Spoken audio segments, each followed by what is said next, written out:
To most Championship fans, it is just round 9 this weekend and gearing up for the end of the 3-game week and the international break. But for Ipswich Town and Norwich City fans, it is the big one. The most important one, the game you love to hate, the game you hate to love, and the game you'd love to win, particularly if you are an Ipswich Town fan. It is the East Anglian Derby, Ipswich Town versus Norwich City on Sunday lunchtime. And if you haven't been keeping score, and believe me, fans in East Anglia definitely have, this unique derby, this unique rivalry, has a pretty unique twist in that Norwich are 16 years undefeated. Look, I'll put my Ipswich apologist hat on immediately and say the two teams have only actually been in the same division 6 seasons out of those 16. It does take in a playoff game as well, so there's 14 games. But look, come on. You can only stretch the truth and frame it so far. It's 14 matches and 16 years undefeated for Norwich. And look, it's a fantastic derby. It really, really is. And I get it. Everybody watching supports a club, and to them, their derby is the most important thing. I think you can accept that, and whilst you do that, not assume that everybody else's derby is less important. It's not. It's massively, massively meaningful. You do get some idiots saying, you know, got their meter sticks out and saying that 40 miles isn't a derby. You're an idiot if you say that. This is county versus county. It's absolutely unique on the side of England there, East Anglia, Norfolk behind Norwich, Suffolk behind Ipswich, and the geography means you don't necessarily need to go into the other county.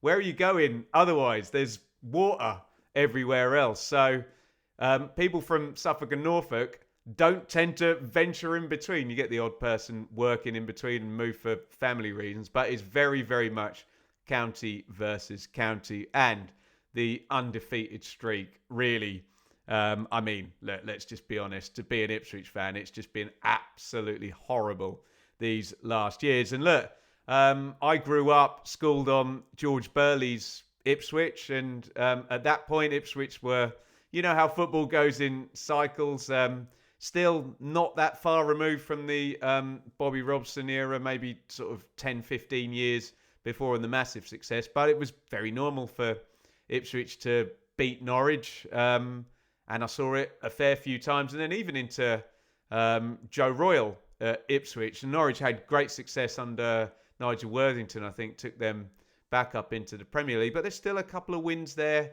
at Carrow Road, indeed, as well.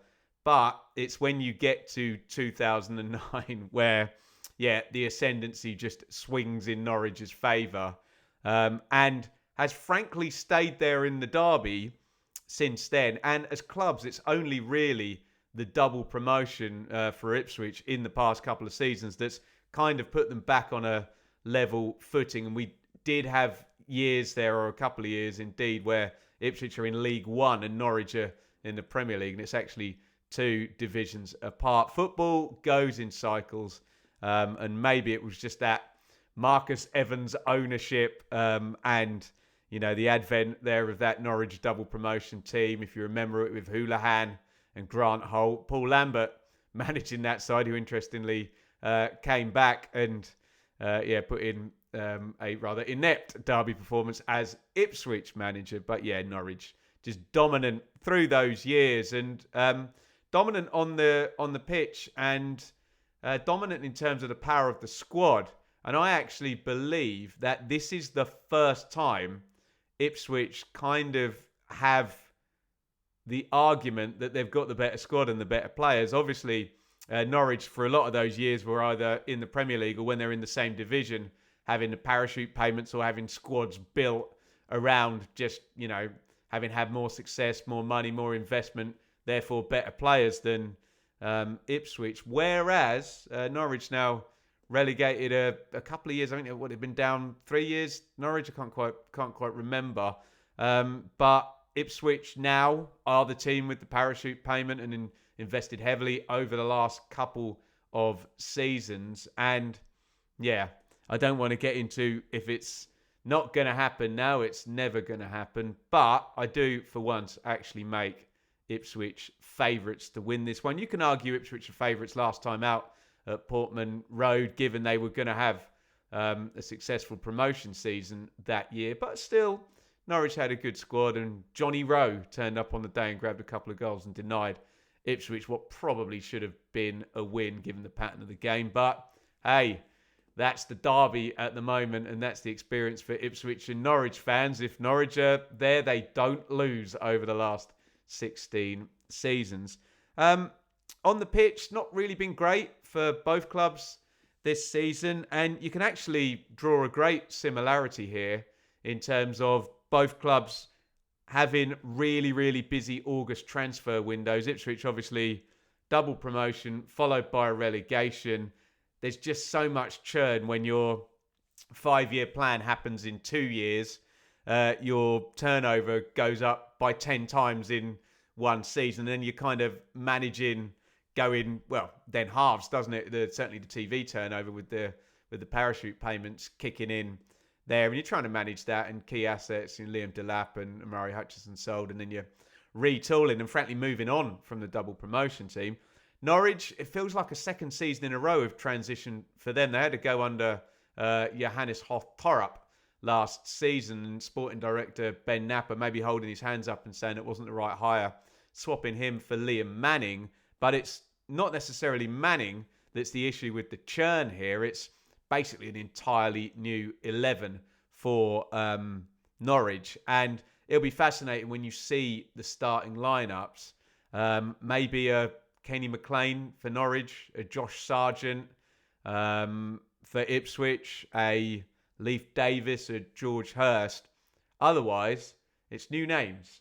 Apart from one called Nunez, who's actually transferred between Norwich and Ipswich this summer to add just another wrinkle to this brilliantly narratively driven setup. Both sides aren't particularly playing massively well. I know Ipswich are 8 points for 4. I had that weird abandonment, which looked like a game they were going to lose at Blackburn in the middle of that run. But very much the idea that Ipswich are all powerful in terms of squad and spending, but haven't quite clicked yet on the pitch. Norwich definitely haven't clicked there. Undefeated away from home, Norwich, although they've had a couple of scrapes at Stoke and at Coventry where they conceded a lot of shots and didn't manage to, or rather the teams they're up against didn't manage to get the goals and the win. So they've shown some resilience and some defensive fortitude. And then they haven't won a single game. In fact, they've lost all their games at home. But what I'm hearing is the performance was actually quite good against West Brom, despite them losing in midweek. So we've got not a hell of a lot to go on the pitch.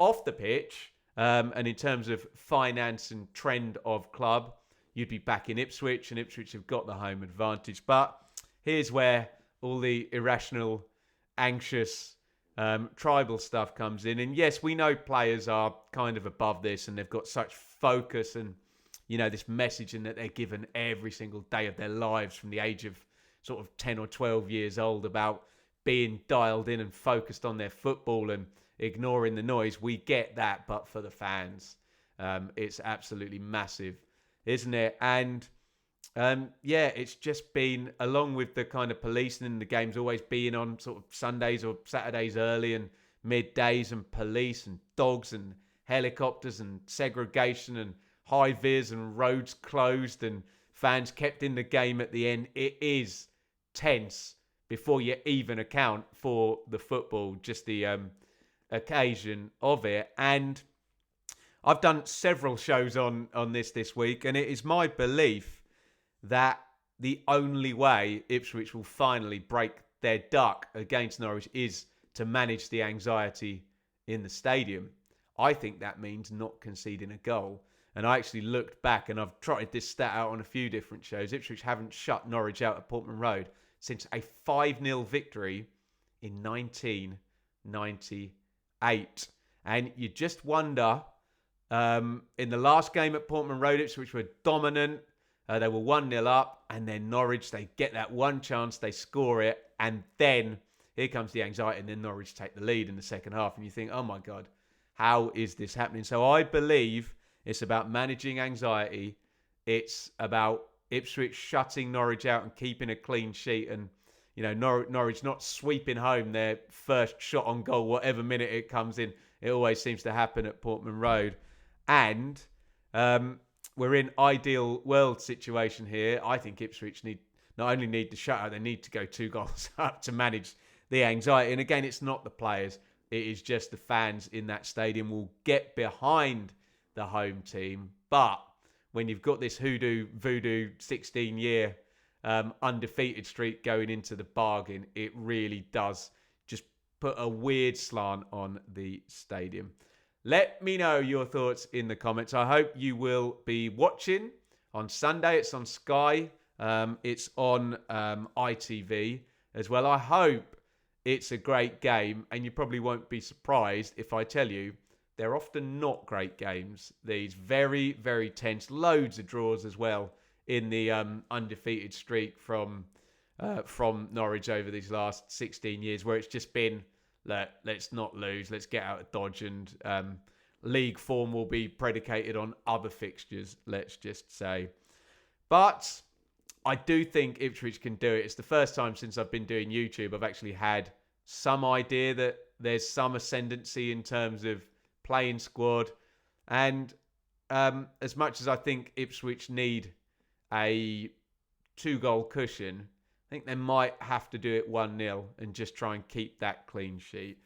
Let me know your thoughts down there in the comments on. It is a fantastic rivalry, Ipswich versus Norwich. It's playing out this weekend. Ipswich fan, Norwich fan, whoever you support, you want to tell us about your club's rivalries and your memories of that, please do, because we have to accept that football is tribal, football is emotional, and to your tribe, this is the biggest thing you get in every season. I'll be live tonight for the watch along. It is Wrexham versus Birmingham. We'll be live tomorrow lunchtime as well. Sheffield United Hull. I haven't decided my plans for the East Anglian Derby yet. We may be live for that, although I may hide in a dark room and just watch it on TV all alone. Get down there in the comments, and here we come. Championship round 9 culminating with the East Anglian Derby. Can Ipswich finally win? Please.